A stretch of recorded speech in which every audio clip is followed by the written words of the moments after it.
আমার বোনদেরকে হাতে পায়ে ধরে জোর করে তারপরে আমার বাসায় আনতে হয়। অনেক কষ্টে রাজি করিয়েছি আমার বাসায় আসার জন্য, তারা ফাইনালি আমার বাসায় আসছে আর এর জন্যই টুকটাক আয়োজন। এই ভিডিওটা আসলে জুলাই মাসে করা, তখন তো দেশের অবস্থা খারাপ ছিল, তাই আব্বু আম্মুর বাসায় যেতে পারিনি। অনেক দিন সবার সাথে দেখা হচ্ছিল না, এর জন্য মনটাও খুব খারাপ ছিল।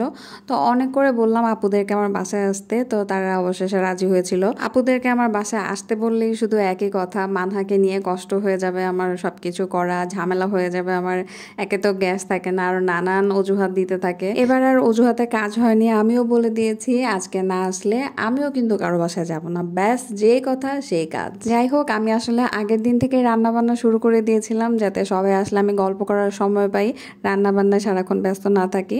তাই গরু মাংসটা আসলে আগের দিন রাতের বেলায় রান্না করে রেখেছিলাম। এর আগে রান্না বান্না করতেই পারতাম না, কিন্তু এখন সবই মোটামুটি রান্না করতে পারি।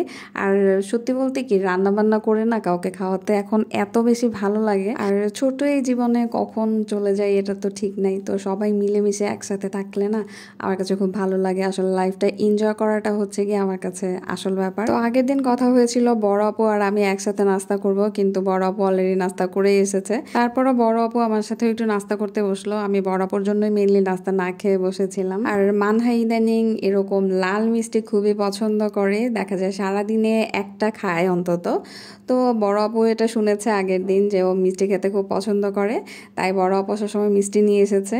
তারপরে ছোট আপুও চলে আসলো, ছোট আপু আসার সময় আবার সিঙ্গারা নিয়ে আসলো, সবাই মিলে সিঙ্গারা খেলাম। আর বড় আপু আমাকে হেল্প করছিল ডিম ছিলে দিতে। ডিমগুলোর যে কি হয়েছে আমি জানি না, আসলে আমার বাসায় কেউ আসলে আমি যখন কিছু রান্না করি তখন খুব একটা না ভালো হয় না, অনেস্টলি স্পিকিং।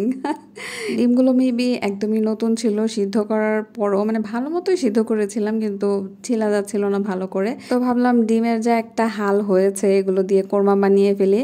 তো আমি ছোটোখাটো একটা ফাঁকিবাজি কোরমা রেসিপি আপনাদেরকে দেখিয়ে দিলাম। আমি খুব একটা আসলে দাওয়াতের মানে বিয়ে বাড়ি দাওয়াতের যেই রেসিপিগুলো সেগুলো খুব একটা ভালো পারি না, এখনও চেষ্টা করছি, শিখছি আর কি। কোরমাটা রান্না করা শেষ হয়ে গিয়েছে। আমি কিন্তু আজকে লতি শুটকিও রান্না করেছি। আমরা আসলে শুটকি ভর্তা ভাত এই টাইপের খাবারগুলোই বেশি পছন্দ করি। তো আমার শুটকি রান্নাটা মানে লতি দিয়ে শুটকি রান্নাটা মজা হয়, তাই ভাবলাম যেটা ভালো পারি সেটাই রান্না করি, কারণ বোন ছাড়া আর কে প্রশংসা করবে। আসলে জীবনে বোন থাকাটা যে কতটা জরুরি সেটা এখন বুঝতে পারছি। সুখে দুঃখে, খারাপ লাগলে ভালো লাগলে, ভালো মন্দে সব কিছুতে হুট করে বোনের বাসায় চলে যাওয়া যায়, এমনকি নিজের বাসায়ও বোন চলে আসে, মানে এর থেকে ভালো আর কি হতে পারে। যাই হোক, আল্লাহ আমার বোনদেরকে নেক হায়াত দান করুক, সুস্থ রাখুক। তারপরে আমি পোলাও রান্না করলাম, প্রায় দুপুর 1-2টার মতো বেজে গিয়েছিল তখন। তো ভাবলাম পোলাওটা রান্না করে ফেলি। আর আমি পোলাও রান্না করতে গেলে না ল্যাটকা খিচুড়ির মতো হয়ে যায়, মানে ল্যাটকা পোলাও হয়ে যায়। তো পোলাওটাও আমি আসলে খুব ভালো রান্না করতে পারি না, তারপরও আমি চেষ্টা করেছিলাম, যেহেতু বাচ্চারাও আসবে, ওরা তো আবার পোলাও খেতে পছন্দ করে। তো ভাবলাম যে আচ্ছা কোনো রকমে একটু পোলাওটা রান্না করে ফেলি। তো দেখলাম যে না, মোটামুটি মানে চলে আর কি, এমন একটা পোলাও রান্না করতে পেরেছি ফাইনালি। আর বেশ কিছুদিন আগে একটা ভিডিও শেয়ার করেছিলাম যে আমি অনেকগুলো কাবাব বানিয়েছি। আসলে আমি আমার বোনদের জন্য মানে কিছু কাবাব স্টোর করে রেখে দিয়েছিলাম, অনেক দিন হয়ে গিয়েছে। তাও আবার জীবনের প্রথমবার কাবাব বানিয়েছি, এটা বোনদেরকে খাওয়াবো না এটা তো হতেই পারে না। তো সেই কাবাবগুলো আগে থেকেই নামিয়ে ফেলেছিলাম। তো কাবাবগুলো যাতে মানে ছুটে ছুটে না যায়, ছেড়ে না দেয়, এর জন্য কাবাবটাকে ডিমের মধ্যে কিছুক্ষণ ডুবিয়ে রেখে তারপরে তেলের মধ্যে ভেজে নিলাম। একদম হালকা তেলে মাছ যেমন করে ভাজে ওরকম মাছ ভাজার মতো করে কাবাবগুলোকে ভেজে নিলাম। আর আমার জীবনের প্রথম কাবাব বানানোটা আসলে অনেক মজা হয়েছিল, আপুরাও বলেছে, আপুরা রান্না করেছে আর আমি খেয়েই গিয়েছি আজীবন। কিন্তু এখন টুকটাক সুযোগ পাই আপুদেরকে রান্না করে খাওয়ানোর জন্য, তো অবশ্যই এটা আমি কাজে লাগাবো। আর ইন ফিউচারে ইনশাল্লাহ আরো বেশি বেশি রান্না করে খাওয়াবো। তারপর টেবিলটাকে সেট করে নিলাম নিজেই, আর এরপরে আমরা সবাই একসাথে বসে একসাথে খাওয়া দাওয়া করেছি।